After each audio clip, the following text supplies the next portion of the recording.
Question number 35 है हमारा, two statement are given below as reason and reason, read the statement and choose the most appropriate options. First statement क्या दी गई हमें, majority community यानी बहुसंख्यक जो समुदाय हैं इस डोमिनेंट, वो क्या है, एक तरीके से अपना प्रभाव बढ़ा रही हैं इन ए फ्यू डेमोक्रेटिक स्टेट, जो कि डेमोक्रेटिक स्टेट है, कुछ राज्यों में जो है बहुसंख्यक समुदाय अपना प्रभाव बढ़ा रहे हैं। हमारा रीज़न जो है उसके लिए क्या दिया गया है, dominance can undermine the unity of the country. जो डोमिनेंस है, जो ये प्रभाव है, ये एक तरीके से देश की राष्ट्र के एकता के लिए जो है एक तरीके से खतरा उत्पन्न कर सकते हैं। ये दोनों स्टेटमेंट एकदम सही प्रतीत होती हैं। तो हमारा आंसर क्या हो जाएगा, हमारा आंसर होगा option number A, both assertion and reason जो है वो हमारे ट्रू हैं, और जो हमारे रीज़न दिया गया वो किसकी करेक्ट एक्सप्लेनेशन है। तो आंसर क्या होगा, आंसर होगा हमारा ऑप्शन नंबर ए, क्योंकि मेजोरिटी कम्युनिटी कोई भी बहुसंख्यक समुदाय जो है जब सरकार को ज़्यादा इफेक्ट करने लगे, उसकी पॉलिसीज़ में जो है अपना प्रभाव बढ़ाने की कोशिश करे, तो किसी भी डेमोक्रेटिक स्टेट के लिए जो है ये एक राष्ट्र की एकता के लिए खतरा उत्पन्न कर सकते हैं। इससे अल्पसंख्यक समुदाय के मन में जो है कहीं ना कहीं भय की, आशंका की जो भावना जो है वो उत्पन्न हो सकती है। तो इसके लिए जो है रीज़न और जो स्टेटमेंट दिए गए वो हमारी करेक्ट हैं। आगे बढ़ते हैं क्वेश्चन नंबर 36 की ओर,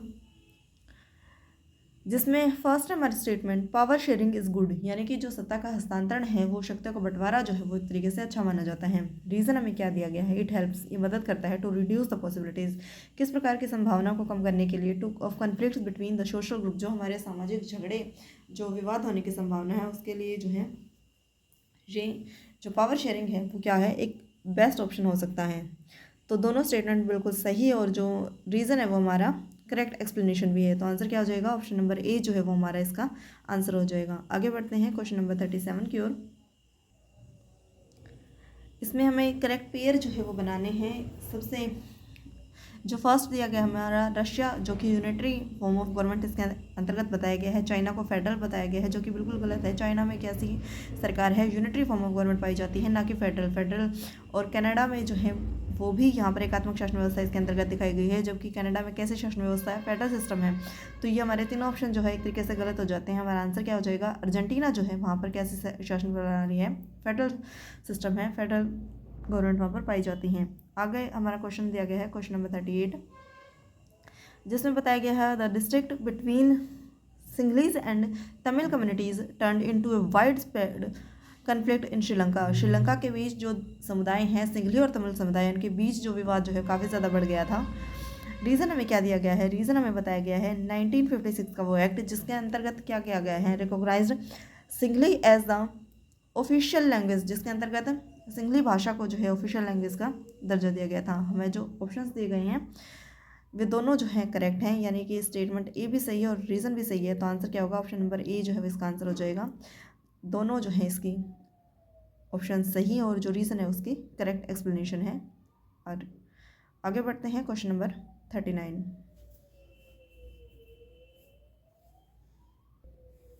horizontal power sharing arrangements among the following in modern democracies. तो आंसर होगा डिफरेंट ऑर्गन्स ऑफ गवर्नमेंट। आगे बढ़ते हैं क्वेश्चन नंबर 40 की ओर। क्वेश्चन नंबर 40 हमारा, जिसमें हमें कॉलम जो दी गई है उसका मैच करना है किसके साथ। सबसे पहले हमें दी गई है यूनियन लिस्ट। तो यूनियन लिस्ट में कौन सा जो एलिमेंट है वो इसमें शामिल होगा। यूनियन लिस्ट के अंदर डिफेंस जो है, रक्षा सिस्टम जो है वो इसके अंदर इंक्लूड होगा, यानी कि फर्स्ट ऑप्शन हमारा बनेगा ऑप्शन नंबर डी के साथ। तो सबसे पहले हम देख लेते हैं हमारे जो ऑप्शंस दिए गए हैं उसमें जो फर्स्ट पेयर है वो डी कहाँ पर दिखाई पड़ता है। तो ये हमें देखने को मिल रहा है ऑप्शन नंबर ए और सी के अंदर। आगे बढ़ते हैं, सेकंड जो हमारा ऑप्शंस दिया गया है उसके अंदर स्टेट लिस्ट के अंदर क्या दिया गया है, पुलिस जो है वो राज्य सूची का विषय है, तो स्टेट लिस्ट में क्या आ जाएगा, पुलिस आ जाएगा।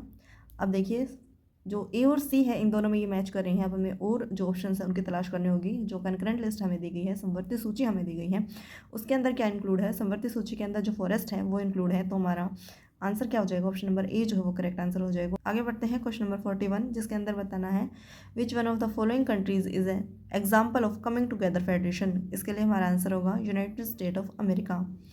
नेक्स्ट क्वेश्चन है question number 42, what is not an integral part of the government.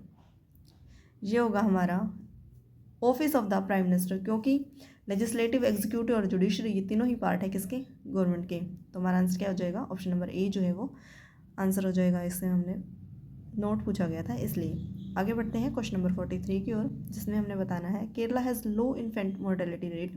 Kerala में जो है शिशु मृत्यु दर जो है वो कम पाई जाती है। इसका रीज़न हमें क्या दिया गया है? रीज़न दिया गया है केरला रीज़न हमें क्या दिया गया है? Kerala has adequate provisions of basic health and education facilities. Kerala के अंदर जो एजुकेशन फैसिलिटीज़ जो हैं वो बहुत अच्छी हैं और इसके साथ ही मेडिकल जो सुविधाएं जो उन्हें उपलब्ध कराई जाती हैं वो बहुत ही बेस्ट लेवल की हैं। तो हमारा आंसर हो जाएगा दोनों स्टेटमेंट और रीज़न जो है वो सही है, और जो रीज़न हमें दिया गया वो किसकी? ऑप्शन नंबर ए जो है उसकी करेक्ट एक्सप्लेनेशन है। आगे बढ़ते हैं क्वेश्चन नंबर 44 की ओर,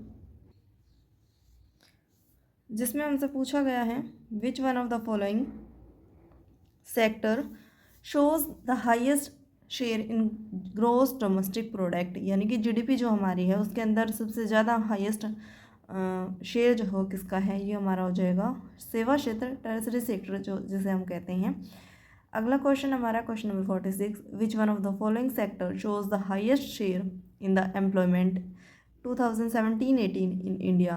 तो आंसर होगा हमारा ऑप्शन नंबर ए, प्राइमरी सेक्टर के अंदर। नेक्स्ट जो हमें सेक्शन सी दिए गए हैं इसके अंदर जो है हमें एक पैराग्राफ दिया गया है जिसके आधार पर जो है हमें क्वेश्चन के आंसर देने हैं। तो इसमें बेसिकली मैं आपको ऐसे बता देती हूँ, जो कृषि है उस पर जो खेती की जाती हैं अलग अलग एरिया में, इंडिया की जो स्टेट है वहाँ पर क्या माना जाता है, विश्व में इसके नाम जो है वो क्या क्या हैं वो इसमें हमें यहाँ देखने को मिलते हैं। तो डायरेक्ट चलते हैं इनके क्वेश्चन पर। क्वेश्चन नंबर 47,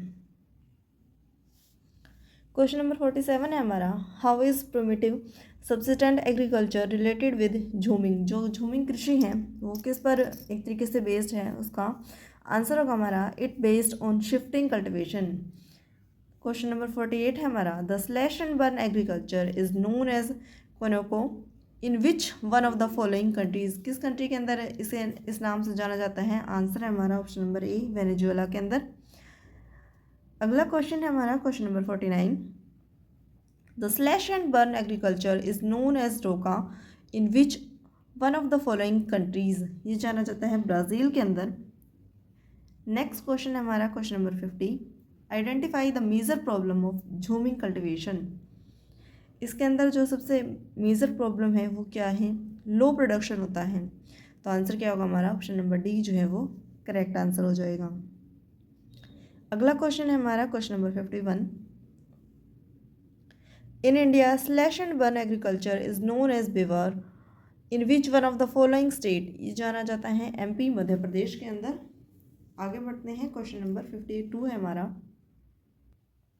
जिसमें हमें कॉलम दिए गए हैं जिसको मैच करना है हमें। सबसे पहले हमें दिया गया है आंध्र प्रदेश, इसे जानते हैं पैदा के नाम से। इसके साथ ही जो हमारा सेकंड ऑप्शन है उड़ीसा, यहाँ पर इसको जानते हैं पामा देवी के नाम से। इसके साथ ही जो थर्ड ऑप्शन है वो हमारा राजस्थान में इसे किस नाम से जाना जाता है? राजस्थान में इसे जानते हैं वेलर के नाम से। और इसके साथ ही लास्ट जो ऑप्शन झारखंड दिया गया है वो उसे जानते हैं हम कुरवा के नाम से। तो आंसर होगा हमारा ऑप्शन नंबर ए जो है।